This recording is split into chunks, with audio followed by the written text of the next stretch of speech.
Second H1 या second heading से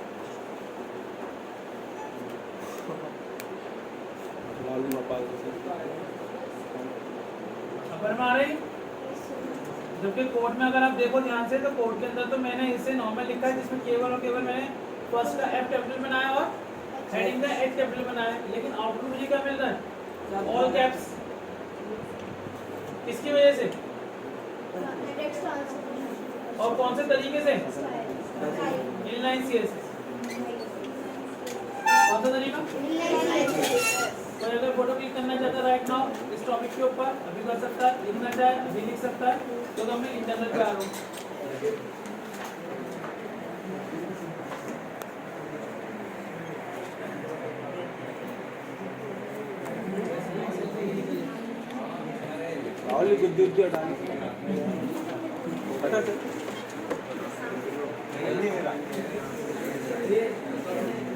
type then textless CSS।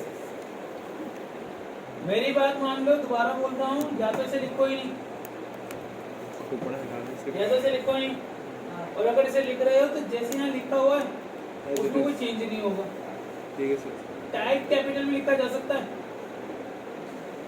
लेकिन जो टेक्स्टलेस CSS है ये स्मॉल में लिखा जाएगा और इसी तरह से लिखा जाएगा, स्पेस भी नहीं आएगा। दूसरी चीज, इसे लिखते क्यों है?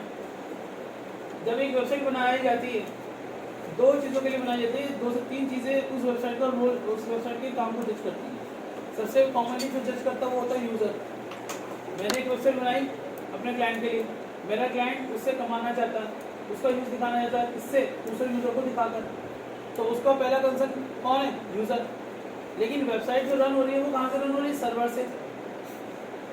सर्वर पे से तुम्हारी नहीं दूसरों की वेबसाइट होगी। सर्वर पे तुम्हारी वेबसाइट है तो उसको एक्सेस करने का तरीका क्या है? Internet, Google. या तो हम गूगल क्रोम पे आएंगे, सीधा URL लिखेंगे www.xyz वेबसाइट का नाम, या फिर हम क्या करेंगे गूगल पे सर्च करेंगे। तो गूगल एक वेबसाइट को क्या करता है? एनालाइज करता है। क्या करता है?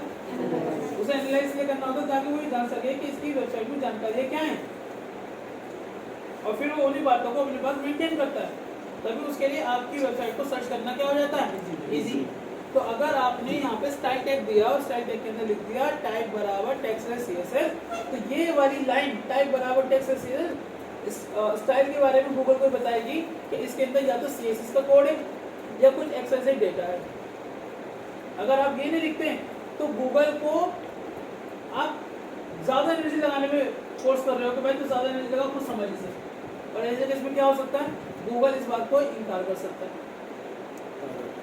और जब अगर गूगल आपकी वेबसाइट को सर्च करने में इनकार कर देगा तो ऑटोमेटिक आपकी वेबसाइट कितनी भी अच्छी क्यों ना हो गूगल उसे रैंक ही नहीं देगा।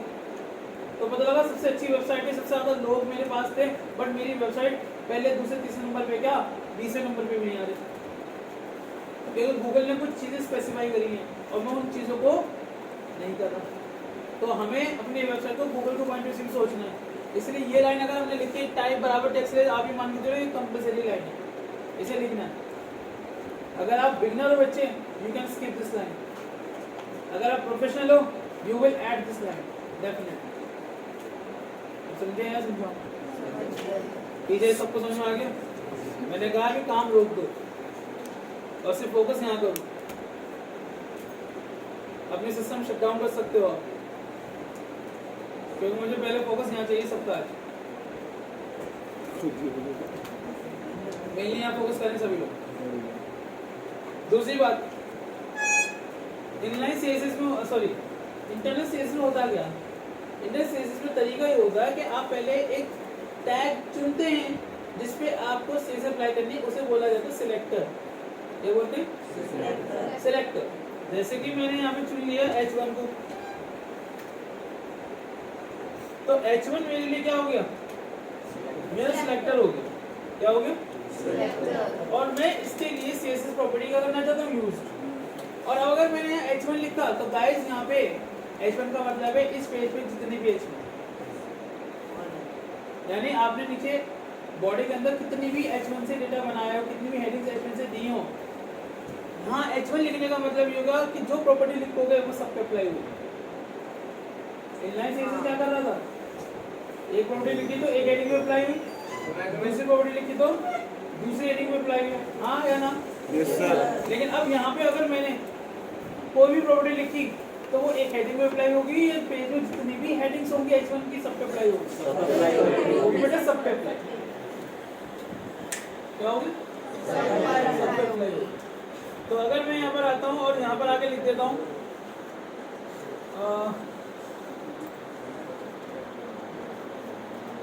कलर, और यहाँ पे कलर की वैल्यू दे देता हूँ। बेटा ये सॉफ्टवेयर की वजह से आ रहा है, जो सॉफ्टवेयर में राइट नाउ यूज कर रहा हूँ। विजुअल कोडिंग, ये विजुअल स्टूडियो कोड है, ये विजुअल कोड। नहीं मेरे में तो अगर आप देखें आपको एक चीज नजर आएगी, आपके पास 3 हेडिंग थी, तीनों पे कुछ अप्लाई होगी। तो आपने कितनी बार मेहनत करी? डेफिनेटली एक बार। अब जितनी भी उसे हेडिंग मिलेंगी वो उन सब पे उसे क्या करेगा? यूज करेगा। वहीं अब आप क्या चाहते हैं कि भाई जो मैंने इमेजेस दी हैं मैं उस पे भी क्या करूं? CSS कोड अप्लाई करूं सभी पे एक साथ। तो मेरा नेक्स्ट सेलेक्टर क्या ऑन हो गया? IMG tag. मेरा नेक्स्ट सेलेक्टर कौन होगा? IMG tag. और अब इस IMG टैग के अंदर मैं कोई प्रॉपर्टी प्रोवाइड कर रहा हूं, जैसे कि मिसाल के तौर पे बॉर्डर 2 पिक्सल सॉलिड और यहाँ पे चलिए ब्लैक। तो आप देखेंगे तो आपकी जो इमेज है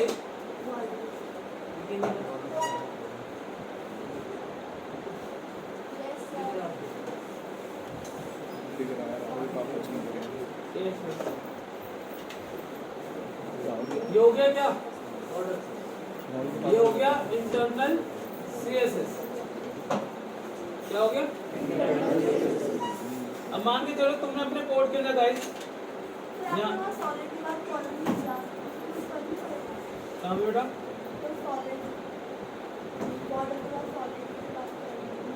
बेटा बॉर्डर लिखा है, सॉलिड दिया 20 पिक्सल सॉलिड ब्लैक और सेमीकोलन से यहाँ पर आएगा ना।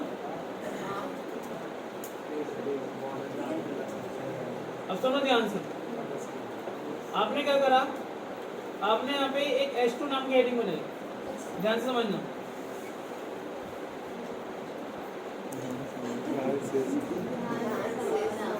लाइन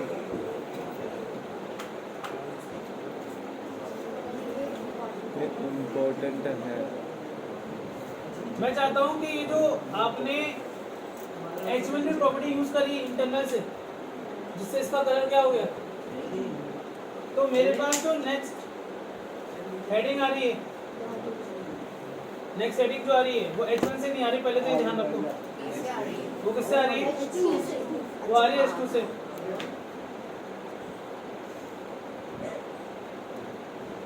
तो मैं चाहता हूँ कि ये जो हेडिंग है इसका भी कलर ग्रीन हो जाए। अब आपका बड़ा सिंपल सा आंसर ये होगा, सर आप H2 में डाल दो। यानी आप ये कहना चाह रहे हो कि ये कोड अगर मैं कॉपी कर लूँ और कॉपी करके पेस्ट कर दूँ और वहाँ पे सिर्फ H2 कर दूँ तो वो कलर कोड इस पे भी अप्लाई जाएगा। हाँ या ना? तो चलिए करते हैं, हो गया।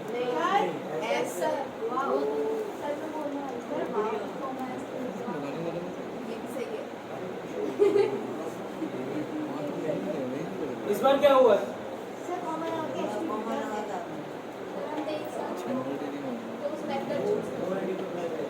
इंटरनल CSS में एक बहुत अच्छी बात ये है, इंटरनल CSS की या एक्सटर्नल CSS की, इनलाइन की नहीं, इनलाइन में नहीं, इंटरनल एक्सटर्नल में एक बहुत प्यारी बात ये है कि अगर आप एक से ज़्यादा सेलेक्टर्स को ऊपर सेम प्रॉपर्टी यूज करना चाहते हो, एक से ज़्यादा सेलेक्टर्स के लिए सेम प्रॉपर्टी यूज करना चाहते हो, तो आप क्या कर सकते हो?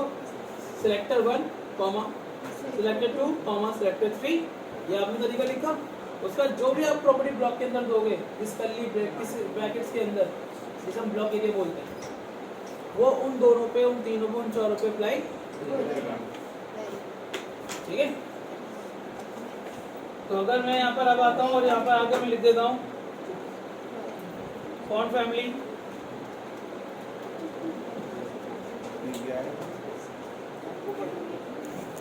तो जितनी भी हेडिंग्स थी सब चेंजेबल हो जाएंगी एक साथ, क्योंकि H1 और H2 मैंने दोनों को सिलेक्ट कर रखा है। पहले से नोट कर लीजिए।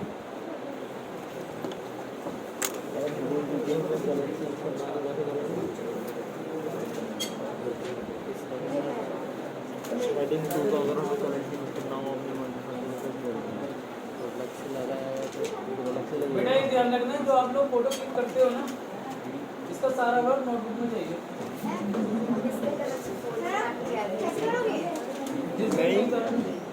देख के खाइए। ये इंटरनल है बेटा, हम एक्चुअली की फाइल में काम कर रहे हैं तो वो इंटरनल होता है। पहला पेज ही दो। हो गया यहाँ तक? पहला पेज ही दो ये कर। हो गया सर। अब आते हैं अगले मुद्दे पे। इंटरनल का कैसे समझ में आ गया? अच्छा सर ये वाली चीज नोटपैड में भी कर सकते हैं। बेटा प्रॉपर्टी तो सेम लिखेंगे। हाँ तो मतलब नोटपैड में भी हम कॉमन एप्लीकेशन। हाँ बिल्कुल सेम। इस सॉफ्टवेयर को यूज करने से जो मुझे फायदा भी राइट में मिल रहा है वो क्या मिल रहा है, मुझे टाइपिंग कम करनी पड़ेगी होगी। जैसे मुझे हेडिंग देना H1, मैं H1 लिख के टैब दबा दूंगा तो पूरा कोड अपना आ जाएगा, टैग पूरा लिखा हो जाएगा, ओपन यूज कर उसका। ये तब यूज किया जाता है, इस सॉफ्टवेयर को तब यूज करो जब आप HTML सीख चुके हैं, CSS आपको आ चुका है, पूरा नहीं बट इतना कि आप प्रोजेक्ट्स बनाते हो, आप उस पर काम करते हो, तो आप नोटपैड से अपने आप को शिफ्ट करो इन चीज़ों। लेकिन अगर आप बिगनर हो, if you are a newbie person in the field of CSS HTML और गलती से इसमें काम कर रहे हो तो ये आपको कंफ्यूज करेगा, ये आपके काम को बढ़ाएगा नहीं, आपको और ज़्यादा काम में लगा देगा, टाइम वेस्ट करवा देगा। तो मैं अभी तक इसे यूज़ तो नहीं कर रहा था आप सबके सामने, आज तक का जितना डेमो किस पे दिया मैंने, नोटपैड पे दिया, जबकि क्या मुझे ये नहीं आता, बिल्कुल आता, मैं पहले दिन से इसे इस्तेमाल कर सकता था, बट बावजूद इसके मैंने आप सबके सामने कभी से यूज़ नहीं करा, आज यूज़ कर। तो कुछ फायदे क्या मिल रहे हैं, जैसे मैंने यहाँ पे बेटा कलर दिया येलो ग्रीन, अब डेफिनेट सी बात है मुझे इतने दुनिया के कलर्स के नाम याद नहीं हकीकत में, या उनकी स्पेलिंग मिस्टेक है मुझसे।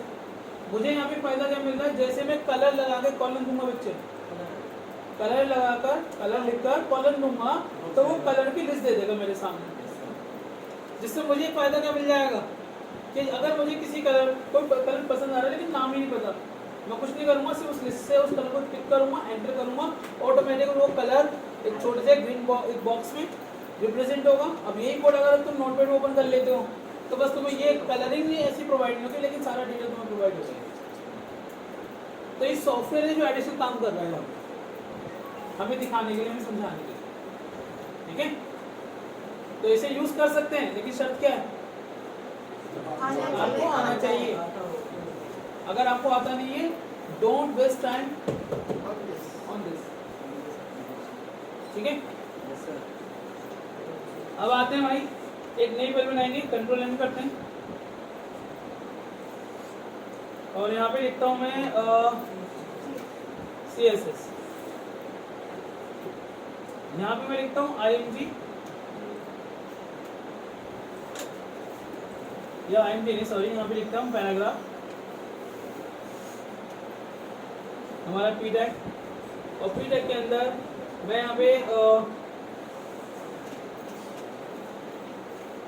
फॉन्ट साइज और मैं इसे यहाँ पे कर देता हूँ 2EM, और ये यूनिट होती है साइज की, EM एक यूनिट है, जैसे पिक्सल और PT होती है ऐसे EM भी होती है, बट EM का जो साइज होता है वो पिक्सल से कंपैरेटिवली काफ़ी ज़्यादा बड़ा होता है, यानी EM यूनिट जो है सबसे बड़ी यूनिट्स में आती है। अगर इसमें आप दो EM दोगे तो ये ऐसे बिहेव करेगा जैसे आपने 50 पिक्सल या 60 पिक्सल 70 पिक्सल का साइज दे दिया। तो अभी मैं आपको दिखाऊंगा इसका, यहाँ पर आता हूँ और यहाँ पे आके अगला काम ये कर लेते हैं, यहाँ पे लिख देते हैं लाइन हाइट, कौन सी प्रॉपर्टी यूज कर लेते हैं, और लाइन हाइट के अंदर हम यहाँ पे दे देते हैं 30 पिक्सल राइट नाउ। अब मैंने भाई एक अलग से फाइल बनाई है CSS, यानी CSS कोडिंग करने के लिए एक अलग फाइल क्रिएट करिए जिसमें मैंने कहीं से भी HTML बॉडी टैग कुछ नहीं लिखा, सिर्फ क्या लिखा, CSS का एक कोड। देख रहे हैं आप सभी क्या लिखा है, केवल CSS का एक कोड लिखा है, वो भी किसके लिए, पी टैग के लिए। अब मुझे ये कमांड या ये पी टैग की प्रॉपर्टीज अपनी फाइल में यूज करवानी है। कौन सी फाइल में, HTML की फाइल में। कैसे होंगी ये यूज, अब समझते हैं इस चीज को। सबसे पहले तो आप कर लो इसे सेव। फर्स्ट ऑफ ऑल आप इस फाइल को करो सेव, और जब आप इस फाइल को सेव करोगे यूजुअली इसका नाम रखा जाता है style.css। जितने भी प्रोफेशनल्स होते हैं वो अपनी CSS फाइल जब भी बनाएंगे, स्पेशली CSS फाइल, उसका नाम हमेशा रखेंगे स्टाइल। क्या रखेंगे, स्टाइल। ये फॉर्मेट होगा, ये फॉर्मेट होगा, और दुनिया भर के जितने प्रोफेशनल्स हैं सभी इस फॉर्मेट को फॉलो करते हैं। इससे काम कभी भी किसी का कॉन्ट्राडिक्ट नहीं होगा, आपस में इंटरचेंज नहीं करेगा, कॉन्फ्लिक्ट नहीं कर पाएगा। तो मेक श्योर जब आप फाइल बनाते हो उस फाइल का नाम क्या रखो, स्टाइल। आगे क्या होना चाहिए, .css, क्योंकि अब आप HTML की फाइल बना रहे हो, केवल स्पेसिफिक किसकी फाइल बना रहे हो, CSS की फाइल बना रहे हो।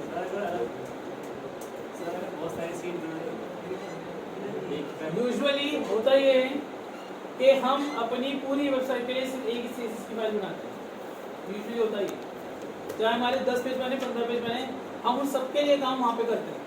लेकिन अगर ऐसे सर्कमस्टेंस आते हैं कि जहाँ पे हमें नजर आता है कि यार CSS की और भी फाइलें बनानी पड़ेंगी, CSS की एक फाइल से काम नहीं हो पाएगा, हमें 4, 5, 10, 12, 20 फाइलें बनानी पड़ेंगी, उस केस में होता ये है कि आपको हर CSS फाइल को किसी न किसी फोल्डर में मेंटेन करना होगा।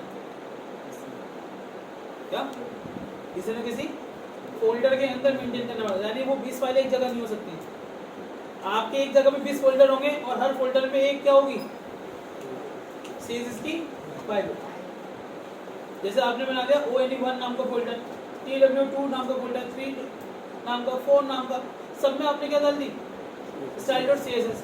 अब जब आप किसी CSS फाइल को इंस्टॉल करो उससे पहले क्या लिखा है, उसका फोल्डर का नाम आया ना, पाथ में क्या आएगा, 1/style.css या 2/style.css। ये 2 क्या है, फोल्डर का नाम है। तो जब फोल्डर का नाम होगा तो वो स्पेसिफिक कर देगा कि ये वाली प्रॉपर्टीज ऊपर वाली फोल्डर की प्रॉपर्टी से क्या है, अलग है। तो ऐसा होता है कि हम जब प्रोफेशनल लेवल में काम करते हैं, स्टाइल CSS की एक फाइल नहीं बनती। बड़े प्रोजेक्ट्स में मल्टीपल फाइल्स बनती हैं, लेकिन जितनी भी वो फाइलें बनेंगी वो सारी किसी न किसी फोल्डर में मेंटेन होगी। नहीं, एक फोल्डर में आप सेम नाम की फाइल कभी रख ही नहीं सकते। HTML की अलग-अलग फाइल है, हाँ, और सब में सेलेक्टर अलग-अलग है। हाँ, सर अलग-अलग CSS में अलग-अलग सेलेक्टर है, सब आप ट्राई करो, आपको वो आ रहा? तो मतलब सर हर फाइल में style.css डाल के हर फाइल, अगर आपकी नीड ऐसी है कि आपको CSS की बहुत सारी फाइलें बनानी पड़ेगी, तो ये श्योर कर लो कि सभी फाइलों का नाम style.css है। बट राइट नाउ मेरे पास पहले से एक style.css नाम की फाइल है, और सब जानते हैं किसी लोकेशन पे सेम नाम की फाइल आ ही नहीं सकती। अगर ये फाइल आएगी तो पुरानी फाइल क्या होगी, डिलीट होगी। वो देता है ऑलरेडी आ जाएगी, सर नाम सेव नहीं आएगा। रिप्लेस हो जाएगी पहली वाली अभी फाइल। मुझे मेरी बात तो पूरी करनी है, तो इसके आगे सर 1 2 3 लगा दो। तुम्हें पता मैं आगे क्या बोलने वाला था, नहीं ना, तुम्हें नहीं पता ना मैं आगे क्या बोलने वाला था। मेरी बात तो बेटे कंप्लीट होनी थी। अब यहाँ पे तरकीब ये होगी कि मैं इस फाइल का नाम चेंज करूंगा। हेड टैग के अंदर आइए, और हेड टैग के अंदर आकर यहाँ लिखिए एक टैग, इसका नाम है लिंक टैग। इसका नाम है लिंक टैग। लिंक टैग के अंदर 2 कंपलसरी एट्रीब्यूट यूज होंगे, 2 कंपलसरी एट्रीब्यूट्स यूज होंगे, पहली बात। दूसरी बात, लिंक टैग का क्लोजिंग नहीं होता। आ रहा है लिखा होगा पे क्लोजिंग लिंक स्लैश है, यानी ये कुछ इस तरह से होगा जैसे IMG टैग होता है, ये IMG टैग का भी क्लोजिंग नहीं होता। अब यहाँ पे पहला जो एट्रीब्यूट है उसका नाम है rel, REL। Rel refer to relate. Rel का जो मीनिंग निकाला जाएगा वो क्या निकाला जाएगा, रिलेट। रेल के अंदर आप एक ही वैल्यू दोगे, फिक्स वैल्यू, और वो वैल्यू क्या होगी, क्या होगी, style sheet without any space. और ये कंपलसरी एट्रीब्यूट है, इसे इग्नोर नहीं कर सकते। अगर आपने इसे नहीं लिखा, इसको नहीं लिखा, रेल बराबर स्टाइल शीट को नहीं लिखा, आपकी फाइल का आउटपुट आपकी फाइल से रिकनेक्ट हो जाएगी, लेकिन उसमें लिखी हुई कोई भी बात इंप्लीमेंट नहीं हो पाएगी। तो href कनेक्ट करने के लिए href का इस्तेमाल फाइल का नाम देकर HTML से कनेक्ट करने के लिए, लेकिन रेल का काम उसमें लिखी हर प्रॉपर्टी को इंप्लीमेंट करवाने के लिए। तो दोनों चीजें यहाँ पे क्या है, जरूरी है। तो भाई यूजुअली अगर मैं नोटपैड में काम कर रहा होता हूँ तो मेरा जो तरीका होता है वो तरीका कुछ ऐसा हो जाता है कि मैं लिखता हूँ यहाँ पे लिंक, फिर लिखूंगा मैं rel equal style sheet then href। अब ये जो आपने href दिया है, इस href में आपको क्या करना है, फाइल का नाम देना है। क्या है आपकी फाइल का नाम? mystyle.css। तो आप यहाँ लिख देंगे my style dot CSS। Path देने की जरूरत है? सर अगर उसी फोल्डर में आपको ये देना हाँ, अगर फाइल सेम लोकेशन पर है तो पाथ देने की कोई जरूरत नहीं है। तो सेव करते हैं, पेज पर आते हैं और रिफ्रेश करेंगे। अब रिफ्रेश करने पे होना क्या चाहिए, होना ये चाहिए कि यहाँ पे इसका जो फॉन्ट साइज है सभी पैराग्राफ का वो चेंज होना चाहिए। दूसरा, सभी पैराग्राफ के अंदर जो लाइंस है उन लाइंस की हाइट बढ़ जानी चाहिए, यानी स्पेस, पैराग्राफ स्पेस जिसे बोलते हैं। F5 करते हैं। तो जैसे मैंने F5 करा, आप और करो यहाँ पे। मैंने इसी वैल्यू क्या दी थी यहाँ पे 2m। ये 2m का इफेक्ट है। अगर मैं गलती से यहाँ पे कर दूं लेट्स सपोज, दूसरी बात गाइस, इसमें तो हाइट ही नहीं है। लाइन हाइट स्पेसिफाई कर रखा था तो उसे हटाओ भी। पहले आप सिर्फ फॉन्ट साइज का तरीका देख लो। फॉन्ट साइज दीजिए हमने 5, तो 5 EM देने से वो काम हो गया जो शायद 150 या 100 पिक्सल देने से होता। तो इसलिए यूजुअली कभी कभार मैं ये वैल्यू यूज कर लेता हूँ या ये यूनिट यूज करता हूँ। कौन सी? अब आप देंगे यहाँ पे लाइन हाइट। तो जब आप लाइन हाइट दे रहे हैं तो सपोज करो आपने लाइन दे दी यहाँ पे क्या 100 पिक्सल। तो ये जो आप स्पेस देख रहे हैं, ये स्पेस किसकी वजह से आया? लाइन हाइट की वजह से आया। किसकी वजह से? Line height. तो खैर बात आपको लाइन हाइट समझाने की नहीं है, बात आपको ये समझाने की है कि अगर आप एक अलग फाइल बनाते हो CSS की, तो आप उस CSS फाइल को अपने HTML से कैसे कनेक्ट करोगे? इस स्टेटमेंट से। कुछ नोट करना है?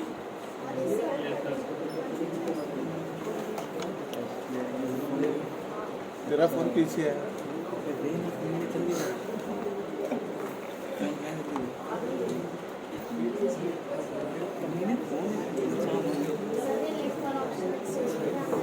ये एक्सटर्नल CSS बेटा।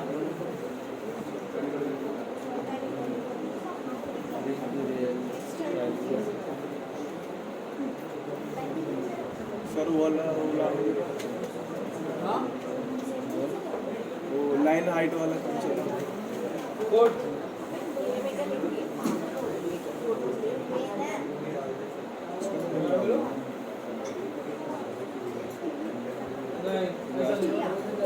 अगर आपका CSS का कोड बहुत लेंथी जा रहा है, 2-2.5 लाइनें अगर CSS की में ऐसे क्या करेंगे? हटियो, इसकी भी कोडिंग करूंगा। तब तक आएगा, इसलिए कोड को कभी और सेपरेट किया जाता है।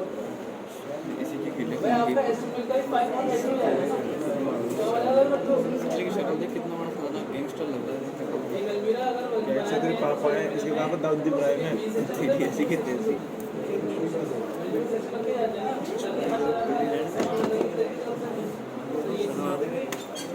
अभी आपको समझना है कि आपको चश्मा कब का कौन सा देखकर तरीका लेगी करना अंधा है। है वो। अगर नॉर्मल को छोटा मोटा काम करना है तो इस जंगल में करना है, लेकिन अगर कोई मेन काम करना है उसे कहाँ पे करो? एक मिशन बोलिए। हाँ जी किशन, आवाज आएगी, आप खड़े होकर बात कीजिए। क्या है इसमें?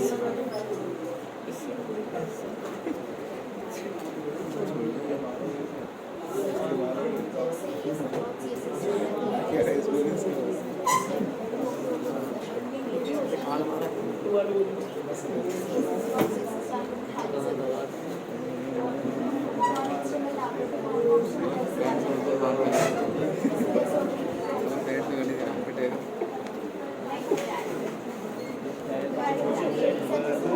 वेबसाइट बनाते हैं और उसमें डाल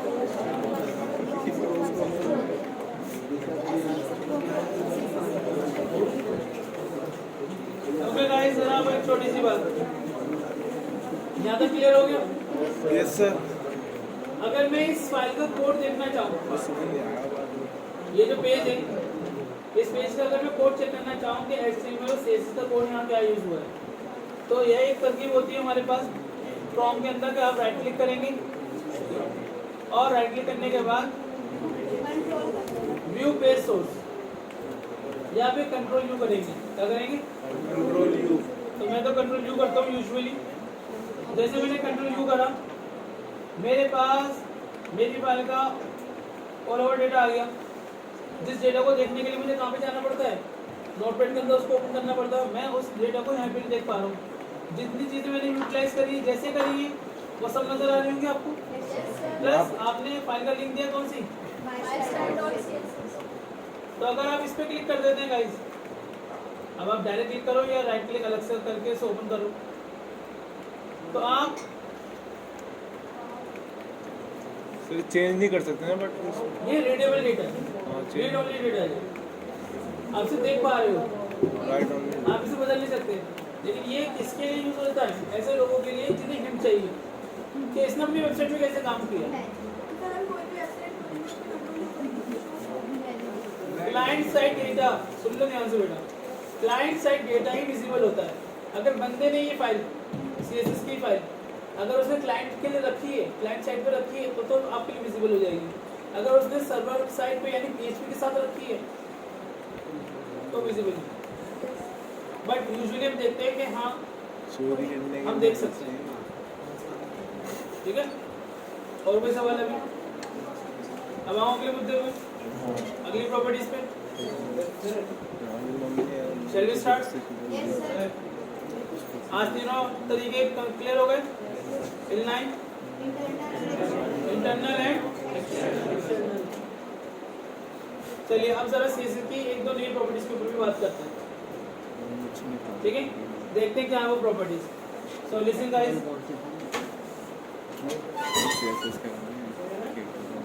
यहाँ पर आते हैं हम और शुरुआत के अंदर मैं एक हेडिंग दे रहा हूँ अगेन, और यहाँ पर लिख देता हूँ ऑर्डर्ड लिस्ट। देन इसके बाद UL LI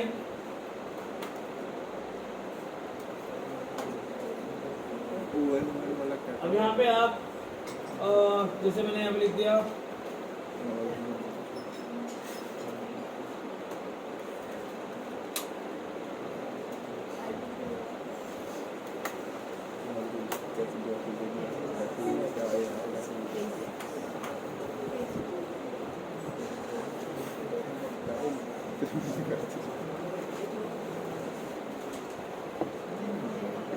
देख रहा है।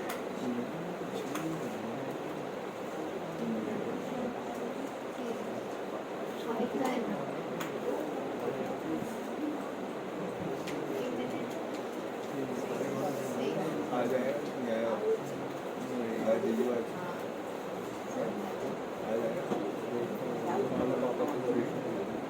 सो नाउ ये आ गया आपकी लिस्ट। सबसे पहले तो यहाँ पर आते हैं CSS में, एक्सटर्नल CSS में। अब जो काम कर रहा हूँ वो एक्सटर्नल CSS के अकॉर्डिंग कर रहा हूँ। सबसे पहले तो मैं ये चाहता हूँ कि जो मैंने UL बनाया है ऑर्डर लिस्ट, जो सॉरी हमने अनऑर्डर लिस्ट बनाई है, तो अनऑर्डर लिस्ट के अंदर जो फॉन्ट का साइज है वो बढ़ जाए थोड़ा सा। तो चलो जी फॉन्ट साइज बढ़ा लेते हैं यहाँ पे, और वही कर देता हूँ। एक बार चेक करते हैं कि क्या साइज इंप्लीमेंट हुआ। साइज इंप्लीमेंट हो गया, चलो ये तो अच्छी बात है। दूसरा काम मुझे क्या करना है, एक नई प्रॉपर्टी यूज करनी है जो लिस्ट को रिप्रेजेंट करती है, लिस्ट के लिए काम करती है, और उस लिस्ट प्रॉपर्टी का नाम है लिस्ट स्टाइल टाइप। क्या है प्रॉपर्टी का नाम? प्रॉपर्टी का नाम में कितने शब्द हैं? तीन शब्द हैं। लिस्ट स्टाइल टाइप, तो तीनों शब्द के बीच में हाइफन होगा, तीनों शब्द के बीच में हाइफन होगा, जो रूल है CSS का। अब इसकी कुछ वैल्यूज होती है जिसके द्वारा आप क्या कर सकते हो, आप अपने लिस्ट का तरीका बदल सकते हो। मिसाल के तौर पे जब हम अपने यहाँ पे लिस्ट देख रहे हैं, हमारी लिस्ट में हमें यहाँ पे पॉइंट्स किस में नजर आए, डिस में, DISC, ये जो पॉइंट्स हमें नजर आए डिस पॉइंट होते हैं। लेकिन मैं चाहता हूँ कि भाई मुझे जो पॉइंट मिले वो दूसरा मिले, डिफरेंट मिले, जैसे स्क्वायर मिले, तो मैं चाहूँ तो HTML से वाला काम कर सकता हूँ। लेकिन अगर HTML की जगह CSS से वो काम करना है तो मुझे यहाँ पे क्या लिखना होगा, मुझे यहाँ पे लिखना होगा स्क्वायर। मुझे वर्ड में लिखना पड़ेगा क्या, तो जैसे मैंने यहाँ पे स्क्वायर लिखा और रिफ्रेश करा, जो मेरे बुलेट्स पॉइंट थे वो डिस से चेंज हो जाएंगे किसमें, स्क्वायर्स में। या फिर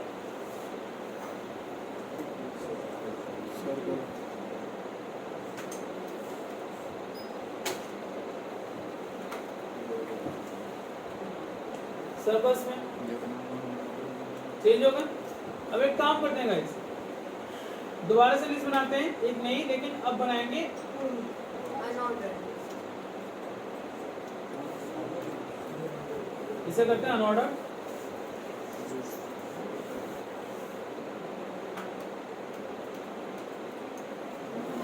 और इसे करते हैं क्या, और यहाँ लिख देते हैं क्या हम, ओए चलिए जी दोबारा देखते हैं अपनी लिस्ट को, एक नई लिस्ट आ गई। अब पहला काम क्या करना है, मुझे यहाँ पर आना है, यहाँ पे मुझे लिखना है क्या, OL के अंदर फिर से मैं यहाँ पे देना चाहूँगा फ़ॉन्ट का साइज,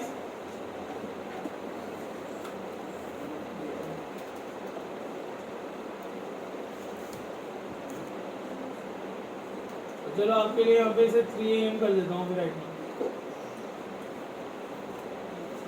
अब इसके बाद अगला काम क्या करना है, इसमें भी प्रॉपर्टी होती है कौन सी, लिस्ट स्टाइल टाइप, कौन सी, लिस्ट स्टाइल टाइप।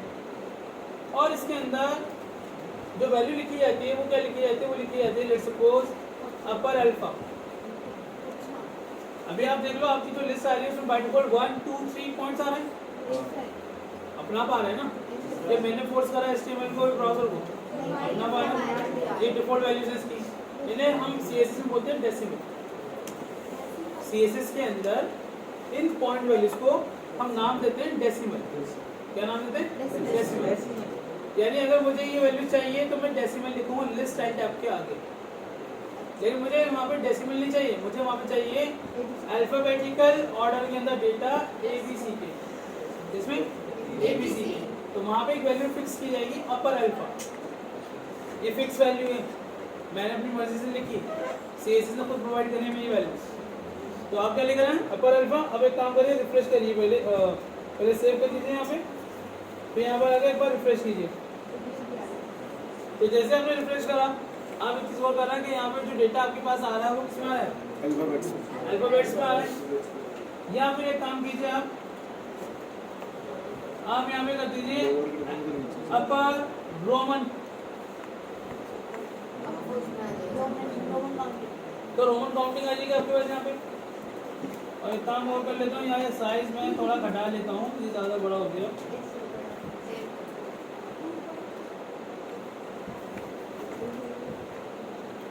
चलिए बात इतना ना डन, इतनी बात क्लियर होगी।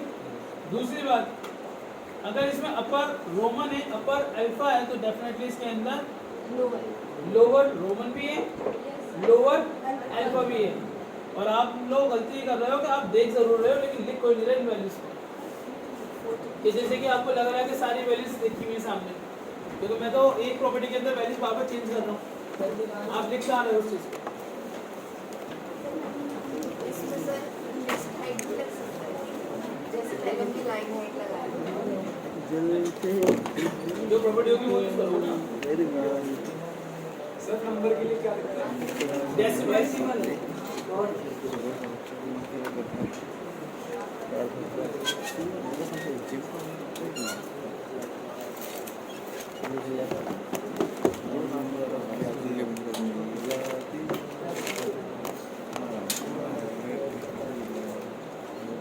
अगर आप लिखना चाहें तो इस तरह लिख सकते हैं, लिस्ट स्टाइल टाइप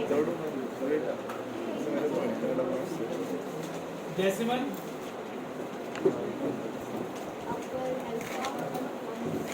अपर अल्फा, लोअर अल्फा, अपर रोमन,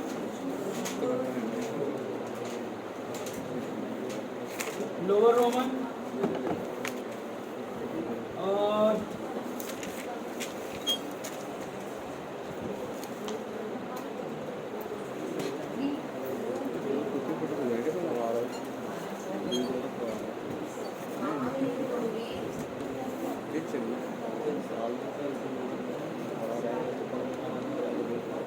और भी है, फिलहाल मैंने ये लिख दी ना वो।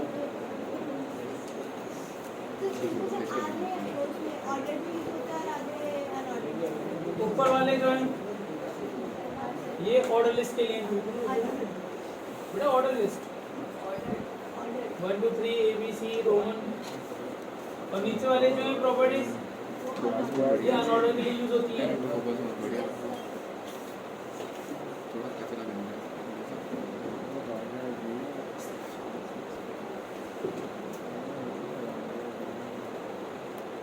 हो गया।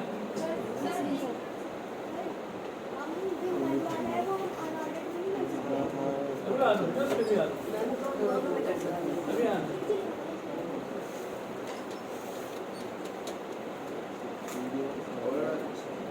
यूट्यूब पे डाला गया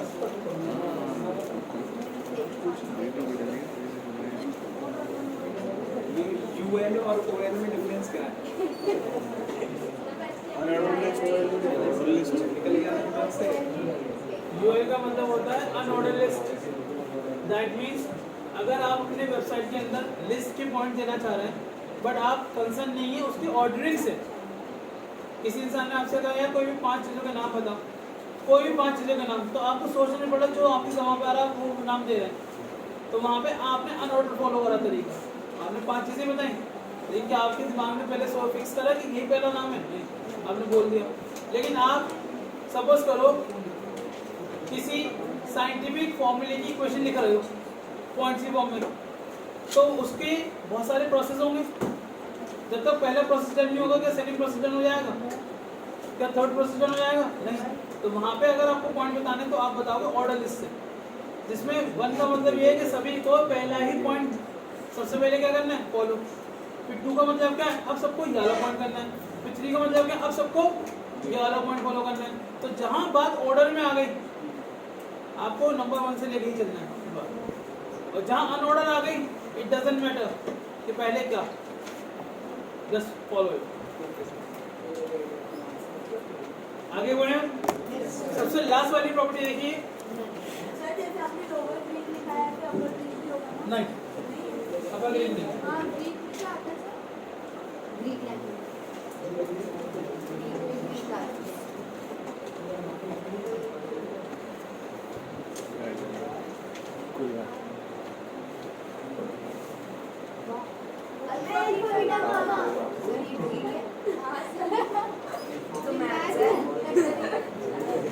बेसिस से बना रखा तरीका। और सर गामा के बाद क्या आएगा? एक और बार डालना।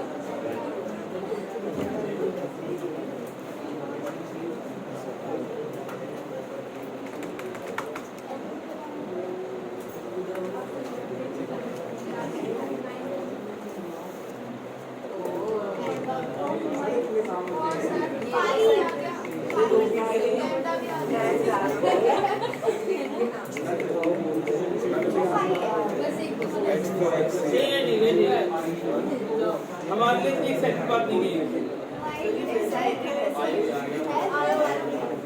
अच्छा ठीक है बेटा, इंग्लिश तो सीख लो। तो यहाँ तक डन हो गया बेटा। जैसे आपके नंबर रिपीट होंगे आगे तो और रिपीट हो जाएंगे, ठीक है। अब आते हैं अगली बात पे। अगली बात ये है कि हमारे पास एक प्रॉपर्टी वैल्यू है नन।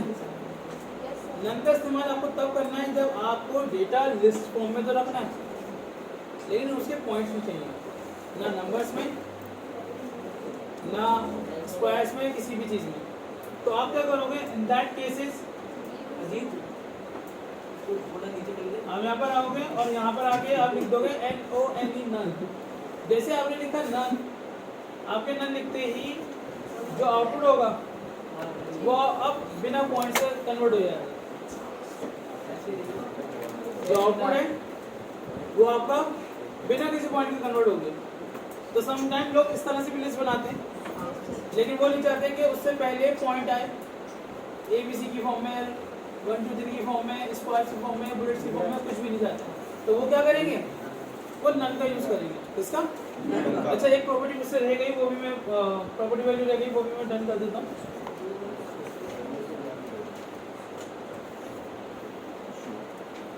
पढ़ ले। लिस्ट स्टाइल टाइप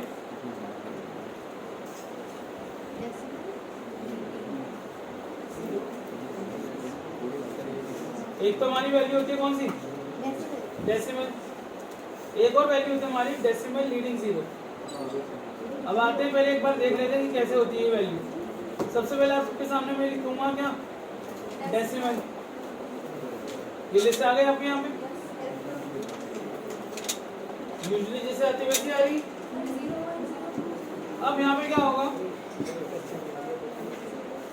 क्या लिख दिया आपने, डेसिमल लीडिंग जीरो। सेव किया आपने, बैक किया और रिफ्रेश कर दिया। सब क्या चेंज आया आपके काम में? यूजुअली उसने एक स्टैंडर्ड तरीका फॉलो करा। वो स्टैंडर्ड तरीका ये है कि जब उसने 1 लिखा, उसने जस्ट 1 नहीं लिखा, उससे पहले 0 ऐड कर दिया, यानी वो लेके चलता 2 डिजिट्स की फॉर्म में। तो जब तक 9 तक पास रहती है 0 अप्लाई रहेगा सब में, लेकिन जैसे 10 आता है तो वो किस में आ गया, 2 डिजिट्स की फॉर्म में ऑलरेडी आ गया। अब ये फॉर्म में आगे तक चलता रहेगा। अब चाहे 3 डिजिट का डेटा हो जाए वो वैसे चलता रहेगा। तो ये लीडिंग जीरो केवल कहाँ से कहाँ तक के फॉलो करेगा, 1 से लेके 9 के, सिंगल नंबर, यानी सिंगल डिजिट के लिए कह लो आप बेसिकली। ठीक है, तो अगर आपको ऐसा आउटपुट चाहिए गाइस, यूज कर सकते हैं। तो लिस्ट टाइप टाइप प्रॉपर्टीज में आ गई, आ गई।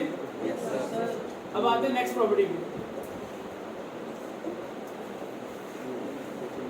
इसे बना देते हैं हम कमेंट।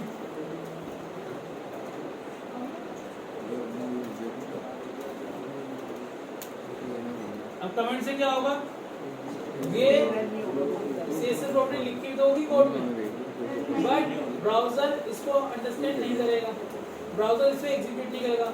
जिसका मतलब ये हुआ कि आपके पास लिस्ट के पॉइंटिंग ही आएंगे। क्या बेटा, एक तरीका ये है कि या तो मैं इसको कट कर दूं, बाद में दोबारा जरूरत पड़े तो फिर से लिखना पड़ेगा।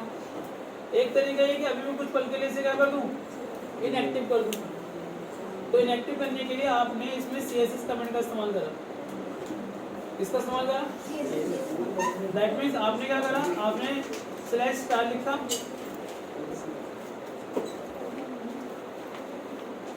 और /* लिखने के बाद जब आपको CSS प्रॉपर्टी क्लोज करनी थी, वहां पर हमने क्या लगा दिया, // यानी इसका अपोजिट। इसमें लिखी हुई कोई भी चीज, कोई भी बात यूज नहीं होगी सर, यूज नहीं हो सकती है। और अब आते हैं यहाँ पे अगली प्रॉपर्टी पे। अगली प्रॉपर्टी हमारे पास है किस नाम से,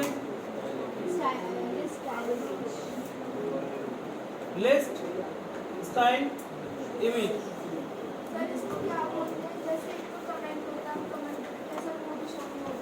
कमेंट ही तो बेटा, हाँ ये कमेंट ही तो, CSS कमेंट। आपने इसमें अपनी कमांड भी लिख दी है, या आपको कोई मैसेज लिखना वो भी लिख दिया इसमें, और जितनी बार चाहो उतनी बार यूज कर लो इसको।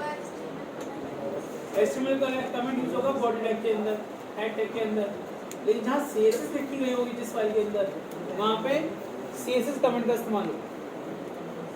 अब आते हैं सर अगले मुद्दे पे।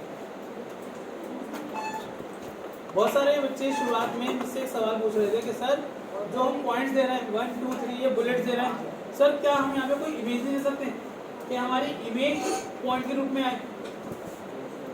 तो अगर आप अब चाहते हो ऐसा कि आपकी जो इमेज है, छोटी छोटी जो इमेज जिसे हम आइकन इमेज बोलते हैं, वो पॉइंट के रूप में, बुलेट्स के रूप में फॉलो करें, तो प्रॉपर्टी का नाम क्या है, लिस्ट स्टाइल इमेज, और क्या देंगे, URL।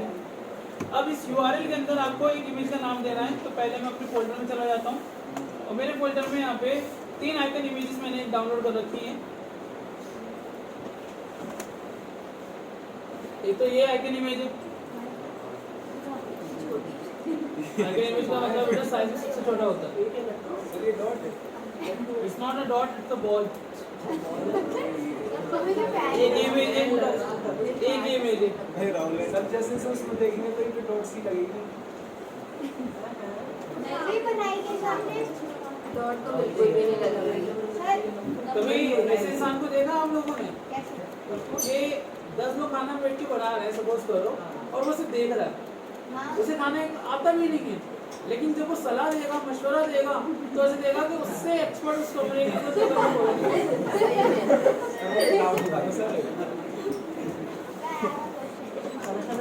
रुक जा बेटा, रुक जा, पहले डन करने दो मुझे।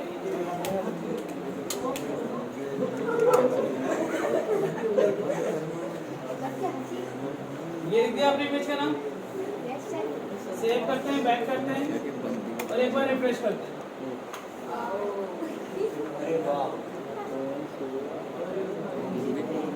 जी भाई साहब, एक्सपर्ट।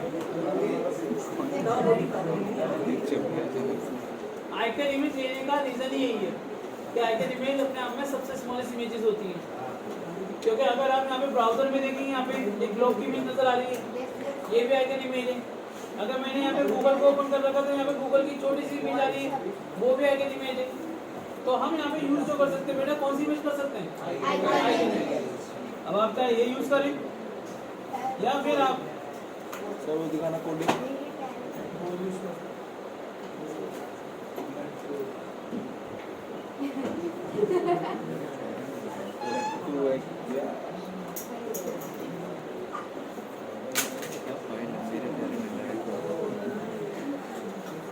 हो गया क्लियर? यस। एमएस वर्ड में जाओ, वहाँ पे बना लो, जाके पीएचडी में सेव कर लो, और आप नहीं बनाना जानते तो नेट पे जाओ और आइकन इमेज डाउनलोड कर लो। आती है आइकन इमेज। इसका वो दिखा दो। यस, लाइट ऑन करो, एक लाइट।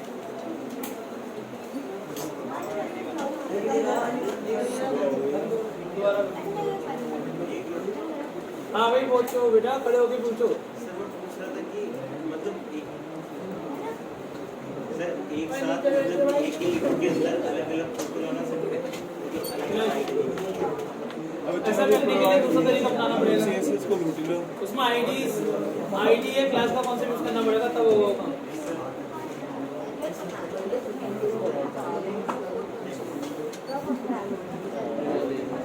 तो गाइस क्लियर है कॉन्सेप्ट? हाँ, कुछ नहीं है, सीएस वाले लोग बना रहे हैं। प्रोफेशनल लेवल पे जाके देखोगे तो ऐसा लगेगा कुछ भी नहीं है दोनों डिफरेंसेस। बस सिग्नेचर अलग होते हैं दोनों के, एक जगह डॉट यूज होता है, एक जगह हैश यूज होता है।